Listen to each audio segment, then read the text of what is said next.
เอาค่ามาส่งค่ะมาส่งพี่น้องไต้เฮาค่ะพี่น้องแห่งการเฮาค่ะซื้ออยู่กรุงเทพและหิมพร้อมค่ะเนาะลองวัดหมายอันเตเปิดในเดือนที่10วันที่10เนี่ยเนาะเว็บไซต์แลบเดเปิดในเดือนที่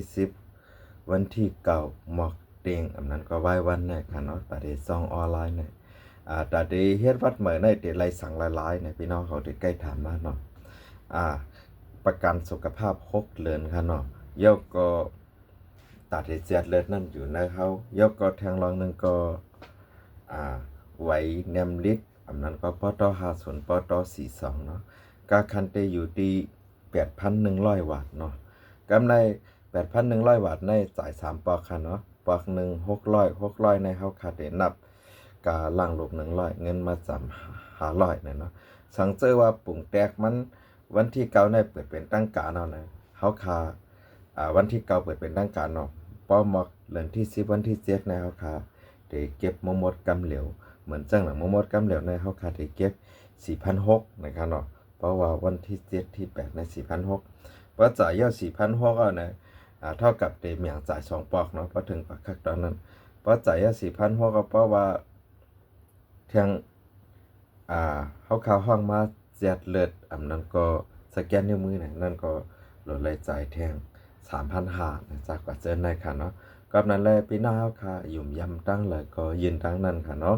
ตั้งบริษัทเฮาค่ะมานั่งตั้งโตแตนค่ะตั้งสายงานค่ะห้องฮับไว้ก้นตา2เหงเกาะเนาะยันห่างเลยทำห้องฮับตา2เหงเกาะก็อีกกว่าปีห้องฮับเลยเป็น4เหงจากกว่าเจนในนะก็เปิดกว่าปีนั้นเงาลายมันเหมือนจังมาเร็วนะค่าเขาไล่ไว้ก้นมายืนวัดเหมือนกันถึงตั้งหาปากเนาะก็กะถึงเลยก็ประมาณหกล้มกันก็ต่อแต่นอนแน่นะกำไรป้าเขาคาเลยซื้อไว้โกต้านะผมแตกเขาคาแต่เลยเสียงหนึ่งก้อนในกา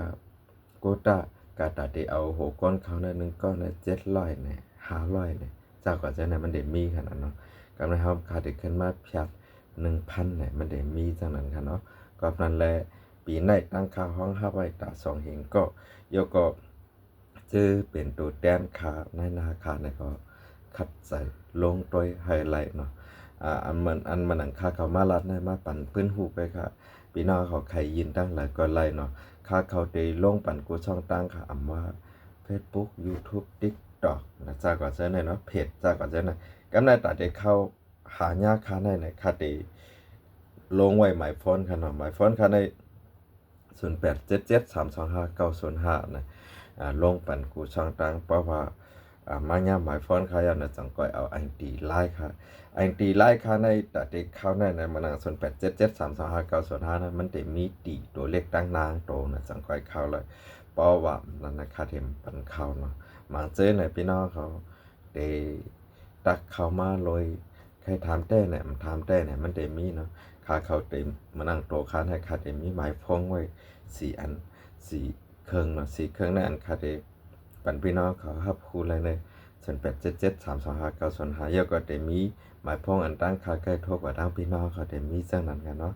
กับนั้นแหละพี่น้องเขาคาจะอยู่กรุงเทพและหิมห้อมเนาะยุ่มยำตั้งเลยก็ยินตั้งนั้น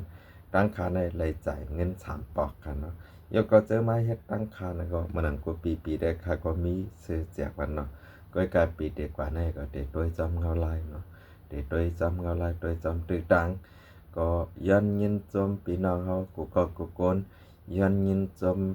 โตแดนเขาค่ะกูผายกูก็ค่ะซื้ออันคัดใจลงวิดีโอซื้ออันหยุ่มยำเฮาเหผัดตั้งบริษัทเฮาค่ะเนาะบริษัทเฮาค่ะเป็นที่ไว้วางใจเลยโหปากเต็มกันเนาะพี่น้องเขาก็เลยก็หนึ่งซื้อเรียนโซเชียลมีเดียหลังๆเนี่ยเคยเป็นตัวแดนค่ะในก่อนยินดีครับตอนกันเนาะความใจเปิดว่าพะฮู้ลิกมันสาพะมอคอมพิวเตอร์มันป่นพะมอว่นกว่าจำกงมันนี่เจ้าป้อยจ้ากว่าจำเจ้ารถเจ้าก้าเนี่ยว่ากับปานสู่955โหลไลปึงอิงอินเทอร์เน็ตโซเชียลมีเดียตรงวงกลเนาะย้อนอยู่ดีในเสแลตึกซ้นถึงปีที่ไก่น้องตีจำระดับกวนดังนำเนาะกำเนินก็ย้อนสู้ให้ปีหน้าเฮาคาอยู่ลิมิงเงินหางเล็กเก็บปืนกันเนาะซื้ออันใครเย็นหวัดใหม่แล้วก็กับสิบต้องถามมาอะไรดีหมายฟอนขาเขาจำหนังลงไว้ปันกันเนาะ0877325905ตักต้องถามมาอะไรเนาะว่าก็หลายกว่าหนึ่งสังไคฮู้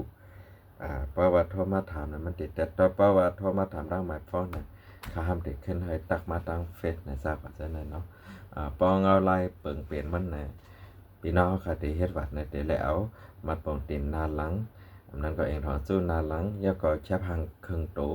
สี่รูปมายินดีบริษัทน่ะเนาะก็กะเงาไล่มีเดียมันกว่าไกลเอานะเขาคาได้ให้ตักมาทางเฟซทางหลายทางหนึงแล้วก็พอเขาขายเฮ็ดป่องฉาปานนั้นน่ะพี่น้องเขาก็ได้เลยจ่ายเงินมาจำหนังเขาค่าแต้มลงตำวางนั่นค่ะเนาะจ่ายเงิน3ปอกพอถึงพยายามเปิ้นจำเปิดมาพอเขาฮู้วันเปิดตั้งแต่ต่อมาเปิ้นได้เปิดตา15วันนั้นได้เลยจ่ายเงินไว้1ครึ่งเลยแหน่จากว่าฉะนั้นค่ะเนาะ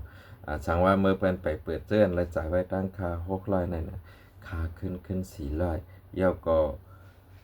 ตา200นั้นร้อยค่าเอาเป็นการล่างแคบหางร้อยเอาเป็นการเฮ็ดเอกสารบัตรพี่น้องเขาน่ะเนาะการปิ้นเงินสดก็พี่น้องเขายุ่มย้ำมั่นใจตั้งหลายก็กับสึกต้องถามอะไรกันเนาะยินหลียินจ้อมกามาสงครับบ๊ายบาย